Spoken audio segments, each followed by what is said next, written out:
सांगा, आपल्या गावाचं नाव सांगा आणि हा जिल्हा कार्यालयामध्ये तुम्ही आले, नेमकी काय मागणी होती, काय निवेदनमध्ये लिहिलेलं होतं, काय दिलं तुम्ही? आमचं गावाचं नाव आहे तळेगाव, तालुका फुलंब्री, जिल्हा छत्रपती संभाजीनगर. आमची मागणी अशी आहे की आमचे 1955-56 पासून आमच्या बौद्ध स्मशानभूमी 705 गट नंबर आहे.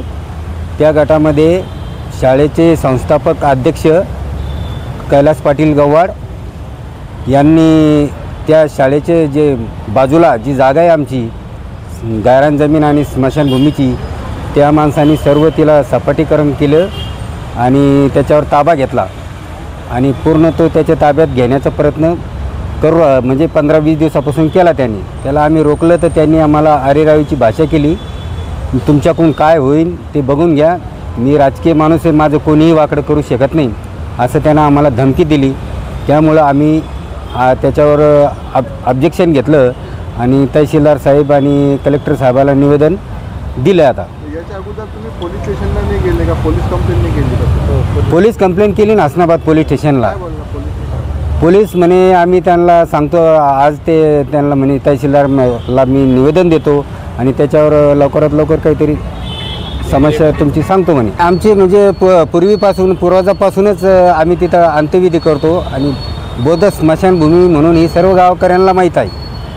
परंतु हा माणूस याच्या बळावर, आर्थिक बळावर म्हणा का राजकीय बळावर, आज संपूर्ण जमीन हडपून घेऊन आला तो.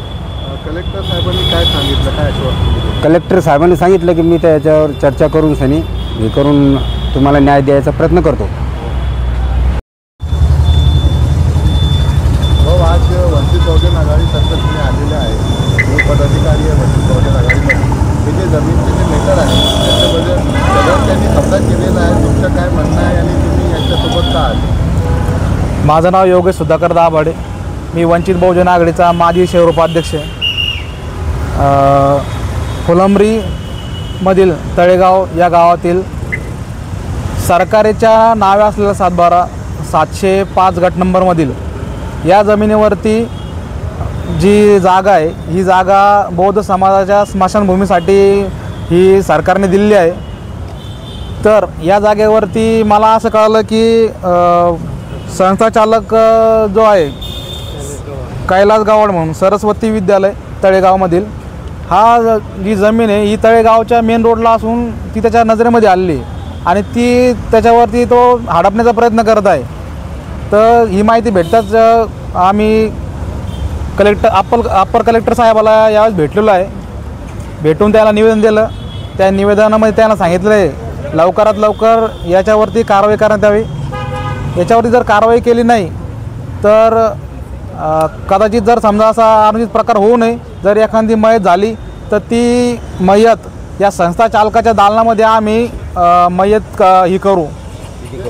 त्यांनी जबरन घेतल्याचं तुमचं म्हणणं आहे, पण हे लोक जे गावाचे जे लोक आहेत त्यांनी त्याच्यावर काय कारवाई करू, इतका लेट काय केला म्हणजे आता तुम्हाला मध्ये एवढं लागतं? त्यांनी त्यांच्या याच्यावरती म्हणजे त्यांच्या लेवलवरती त्यांनी निवेदन वगैरे दिलेले आहे.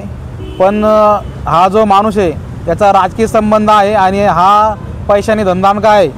तर ह्या पैशाच्या जोरावरती काही संबंधित अधिकारी यायला मॅनेज करून त्यांच्यावर दबाव आणून, राजकीय दबाव आणून यायला हे करत आहे.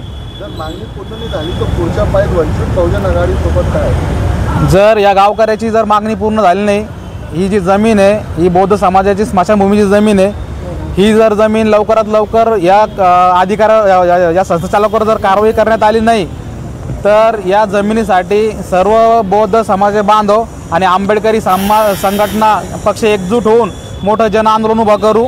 आणि ही काय सांगितलं जिल्हा कार्यालयामध्ये आले? मी SP मगरे, वंचित बहुजन आघाडीचा जिल्हा संपर्क प्रमुख माझे. हे तळेगावचं प्रकरण असं आहे की तिथल्या गावाने पोलीस स्टेशनला बी माहिती दिली ती 2-3 वेळेस गेले, पण पोलीस स्टेशनवर त्याची काही दखल घेतली नाही. न मग त्यानं आमच्याकडे आले आमचे शेरोपाध्यक्ष याच्याकडे आले, त्यानं मला फोन केला का बाबा असं असं आहे, म्हणून आम्ही आता कलेक्टर साहेबाला निवेदन द्यायला आलो आहे का 1956 पासून तळेगावमध्ये जे बौद्ध स्मशानभूमी आहे ती अलॉट झालेली आहे कलेक्टरकडून, आणि तिथंच 1956 पासून तिथं आम्ही प्रेस जाळीत आहे. पण तिथले शाळे, त्याच्या बाजूला शाळा आहे, त्या शाळेचा मालक एक राजकीय आहे आणि पैशानं दांडगा असल्यामुळं त्याच्या नजरात फक्त आलं का हे बौद्ध समाजाची स्मशानभूमी आहे, हे माझ्या शाळेसमोर नको. शाळा तर नंतर बांधली, पण त्याला का असं करायचं आहे का इथं यायनं मूर्ती जाळाच नाही, बौद्ध समाज जातीभीत करतो तो का यायचं कळच त्याच्या डोळ्यात येतं. ह्या करताना आम्ही कलेक्टर साहेबाला निवेदन देण्याकरताना लावलं आहे. आणि जर कलेक्टर साहेबानं आमचं म्हणणं ऐकून घेतलं आहे, त्यानं जर 10-15 दिवसात कारवाई नाही केली तर इथून पुढे जे बी मयत झालेले आहे हे डायरेक्ट आम्ही कलेक्टर साहेबाची इथं मौत आणून इथं जाऊ. काहून का जर पाठीशी घालण्याचा प्रयत्न केला असेल तो म्हणतो जा काय उकडता, आणि पोलीस बी त्याला मॅनेज झालेला आहे. तर मी वंचित बहुजन आघाडीतर्फे तुम्हाला सूचित करण्यात येतो, निवेदन देतो आणि मी सांगतो का याच्यानंतर जी बौद्ध समाजाची बौद्ध जी स्मशानभूमी आहे जे याच्या ताब्यात नाही दिली आणि त्याच्यावर कठोर कारवाई नाही केली तर जे प्रेत आहे ते इथं आणून कलेक्टर ऑफिस समोर आम्ही जाळण्यात येईल, यात वंचित बहुजन आघाडीतर्फे इशारा देतो. SP मगरे.